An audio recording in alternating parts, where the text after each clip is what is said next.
भाकरीची साधी वाफ पोळली तर आपल्या शरीरात फोड येतात. उकळतं पाणी तुकोबऱ्यांच्या अंगावरती ओतलं.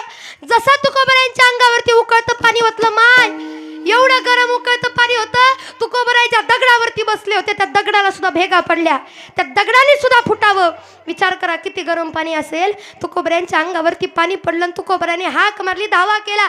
देवा, ए पांडुरंगा, ए विठ्ठला म्हणून हाक मारली तुकोबऱ्याने. देवा, अरे बघ ना, भक्ताची अशी अवस्था, अशी दशा तुला कशी रे सण होते. आणि तुकोबारांनी देवाला बोलवायला चालू केलं, म्हणायला चालू केलं. गड्या तुकोबारा रडत रडत म्हणतात, जळ माझी काया